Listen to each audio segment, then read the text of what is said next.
Hi friends, ಎಲ್ಲರಿಗೂ ನಮಸ್ಕಾರ. Welcome to my channel Shalini Kaipaka. ನಾನು ಇವತ್ತಿನ ವಿಡಿಯೋದಲ್ಲಿ ಹೋಟೆಲ್ ಸ್ಟೈಲ್ ಎಗ್ ಬಿರಿಯಾನಿನ ಹೇಗೆ ಮಾಡೋದು ಅಂತ ತೋರಿಸ್ತಾ ಇದ್ದೀನಿ. ನಿಜವಾಗ್ಲೂ ಈ ರೆಸಿಪಿ ಅಂತೂ ತುಂಬಾ ಚೆನ್ನಾಗಿರುತ್ತೆ. ನೀವು ಒಂದ್ಸಲ ಮಿಸ್ ಮಾಡದೆ ಟ್ರೈ ಮಾಡಿ. ಟೇಸ್ಟ್ ಹೇಗೆ ಬಂತು ಅಂತ ಕಮೆಂಟ್ ಮಾಡೋದನ್ನು ಮರಿಬೇಡಿ. ಬನ್ನಿ ಹೇಗೆ ಮಾಡೋದು ಅಂತ ನೋಡೋಣ. ನಾನಿಲ್ಲಿ ಒಂದು ಕುಕ್ಕರ್ಗೆ ಸ್ವಲ್ಪ ಎಣ್ಣೆ ಹಾಕ್ಕೊಳ್ತಾ ಇದ್ದೀನಿ. ಎಣ್ಣೆ ಚೆನ್ನಾಗಿ ಕಾಯ್ದಾದ್ಮೇಲೆ ಸ್ವಲ್ಪ ಅಚ್ಕಾರದ ಪುಡಿ ಹಾಕ್ಕೊಳ್ತಾ ಇದ್ದೀನಿ. ಸ್ವಲ್ಪ ಉಪ್ಪು, ಸ್ವಲ್ಪ ಅರಿಶಿನ ಹಾಕ್ಕೊಂಡು ಈ ರೀತಿ ಬೇಯಿಸಿಟ್ಕೊಂಡಿರೋ ಮೊಟ್ಟೆನ ಈ ರೀತಿ ಮಧ್ಯ ಸ್ವಲ್ಪ ಕಟ್ಸ್ ರೀತಿ ಹಾಕ್ಕೊಂಡು ಕುಕ್ಕರ್ಗೆ ಹಾಕ್ಕೊಳ್ತಾ ಇದ್ದೀನಿ. ಕುಕ್ಕರ್ಗೆ ಹಾಕ್ಕೊಂಡು ಮೊಟ್ಟೆನ ಒಂದು 2-3 ನಿಮಿಷ ಮೀಡಿಯಮ್ ಫ್ಲೇಮಲ್ಲಿ ಇಟ್ಕೊಂಡು ಈ ರೀತಿ ಮಧ್ಯ ಮಿಕ್ಸ್ ಮಾಡ್ಕೊಳ್ತಾ ಫ್ರೈ ಮಾಡ್ಕೋಬೇಕು. ಮೊಟ್ಟೆನ ಈ ರೀತಿ ಮೊದಲೇ ಫ್ರೈ ಮಾಡ್ಕೊಳ್ಳೋದ್ರಿಂದ ಮೊಟ್ಟೆಗೆ ತುಂಬ ಚೆನ್ನಾಗಿ ಉಪ್ಪು ಖಾರ ಹಿಡ್ದಿರುತ್ತೆ. ಇವಾಗ ನೋಡಿ ಮೊಟ್ಟೆ ಚೆನ್ನಾಗಿ ಫ್ರೈ ಆಗಿದೆ, ಎತ್ತಿಟ್ಕೊಳ್ತಾ ಇದ್ದೀನಿ ಬೇರೆ ಒಂದು ಸಪ್ರೇಟ್ ಪ್ಲೇಟ್ಗೆ. ಇವಾಗ ಅದೇ ಕುಕ್ಕರ್ಗೆ ಓಲ್ ಪಲಾವ್ ಸ್ಪೈಸಸ್ನ ಹಾಕ್ಕೊಳ್ತಾ ಇದ್ದೀನಿ. ಚಕ್ಕೆ, ಲವಂಗ, ಏಲಕ್ಕಿ, ಮರಾಠಿ ಮೊಗ್ಗು ಈ ಥರ ಎಲ್ಲ ಹಾಕ್ಕೊಂಡು ಖಾರಕ್ಕೆ ತಕ್ಕಷ್ಟು ಹಸಿಮೆಣಸಿನ್ಕಾಯಿ ಹಾಕ್ಕೊಳ್ತಾ ಇದ್ದೀನಿ. ಖಾರದ ಪುಡಿ ಹಾಕೋದಿರುತ್ತೆ, ಹಂಗಾಗಿ ಸ್ವಲ್ಪ ಹಸಿಮೆಣಸಿನ್ಕಾಯಿನ ಸೇರಿಸ್ಕೊಳ್ಳಿ. ಚೆನ್ನಾಗಿ ಫ್ರೈ ಆದ ನಂತರ ಈ ರೀತಿ 2 ಈರುಳ್ಳಿನ ಉದ್ದ ಸೈಜಾಗಿ ಕಟ್ ಮಾಡಿಕೊಂಡು ಹಾಕ್ಕೋಬೇಕು. ಈರುಳ್ಳಿನ ಹಸಿ ವಾಸನೆ ಹೋಗೋವರೆಗೂ ಚೆನ್ನಾಗಿ ಒಂದ್ಸಲ ಫ್ರೈ ಮಾಡ್ಕೋಬೇಕು. ನೋಡಿ, ಸ್ವಲ್ಪ ಕಲರ್ ಚೇಂಜ್ ಆಗೋವರೆಗೂ ಚೆನ್ನಾಗಿ ಫ್ರೈ ಮಾಡ್ಕೊಂಡಾದ್ಮೇಲೆ ಒಂದು ಮೀಡಿಯಮ್ ಸೈಜ್ ಟೊಮೆಟೊನ ಸೇರಿಸ್ಕೊಳ್ತಾ ಇದ್ದೀನಿ. ಟೊಮೆಟೊ ಹಾಕಿದ್ಮೇಲೆ ಟೊಮೆಟೊ ಫ್ರೈ ಆಗೋವರೆಗೂ ಚೆನ್ನಾಗಿ ಫ್ರೈ ಮಾಡ್ಕೋಬೇಕು. ಟೊಮೆಟೊಲಿರೋ ಹಸಿ ವಾಸನೆ ಹೋಗೋವರೆಗೂ ಚೆನ್ನಾಗಿ ಒಂದು 2 ನಿಮಿಷ ಮೀಡಿಯಮ್ ಫ್ಲೇಮಲ್ಲಿ ಇಟ್ಕೊಂಡು ಫ್ರೈ ಮಾಡ್ಕೋಬೇಕು.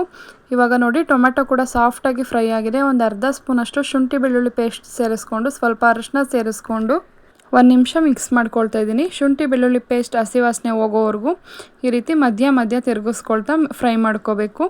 ಇವಾಗ ನೋಡಿ ಚೆನ್ನಾಗಿ ಹಸಿ ವಾಸನೆ ಎಲ್ಲ ಹೋಗಿ ಒಗ್ಗರಣೆಯಲ್ಲಿ ಎಲ್ಲ ಪದಾರ್ಥಗಳು ಚೆನ್ನಾಗಿ ಫ್ರೈ ಆಗಿದೆ.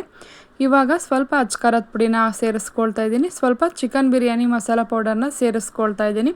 ರುಚಿಗೆ ತಕ್ಕಷ್ಟು ಉಪ್ಪು ಹಾಕ್ಕೊಂಡು ಚೆನ್ನಾಗಿ ಫ್ರೈ ಮಾಡ್ಕೋಬೇಕು. ಪೌಡರ್ ಹಸಿ ವಾಸನೆ ಹೋಗೋವರೆಗೂ ಚೆನ್ನಾಗಿ ಫ್ರೈ ಮಾಡ್ಕೊಂಡಾದ್ಮೇಲೆ ಈ ರೀತಿ ಸುತ್ತ ಎಣ್ಣೆ ಬಿಡಬೇಕು. ಅಲ್ಲಿವರೆಗೂ ಫ್ರೈ ಮಾಡ್ಕೋಬೇಕು ಒಗ್ಗರಣೆಯಲ್ಲಿ.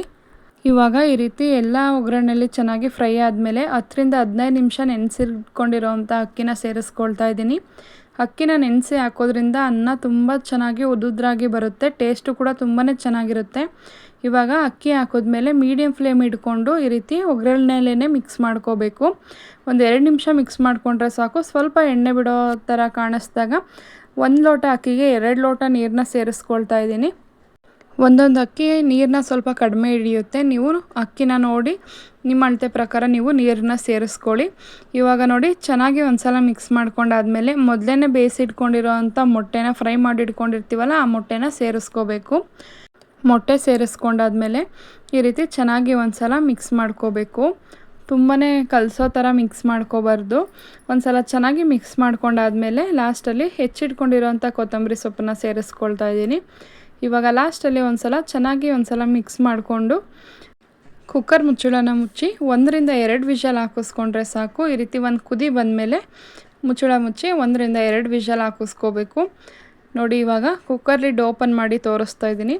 ಅನ್ನ ಎಷ್ಟು ಉದುದ್ರಾಗಿ ಎಷ್ಟು ಚೆನ್ನಾಗಿ ಬಂದಿದೆ ಅಂತ ನೋಡಿ. ತುಂಬಾ ಟೇಸ್ಟು ಮಾತ್ರ ಚೆನ್ನಾಗಿತ್ತು. ಅನ್ನ ಕೂಡ ಉದುದ್ರಾಗಿ ಬಂದಿತ್ತು. ಇದೇ ರೀತಿ ಕುಕ್ಕಿಂಗ್ ವಿಡಿಯೋಸ್ಗೋಸ್ಕರ ಶಾಲಿನಿ ಕೈಪಾಕ ಯೂಟ್ಯೂಬ್ ಚಾನಲ್ನ ಸಬ್ಸ್ಕ್ರೈಬ್ ಮಾಡ್ಕೊಳ್ಳಿ.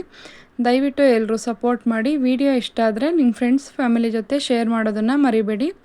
ನೀವು ಇದ್ರ ಜೊತೆ ಮೊಸರು ಬಜ್ಜಿ ಸೇರಿಸ್ಕೊಂಡಾದರೂ ತಿನ್ಬೋದು, ಅಥವಾ ಪ್ಲೈನ್ ಇದೇ ಥರ ತಿನ್ನೋದಕ್ಕೂ ಅಂತೂ ಸಖತ್ತಾಗಿದೆ. ನೀವು ಒಂದ್ಸಲ ಟ್ರೈ ಮಾಡಿ. ಟೇಸ್ಟ್ ಹೇಗೆ ಬಂತು ಅಂತ ಕಾಮೆಂಟ್ ಮಾಡಿ. Thank you for watching my video.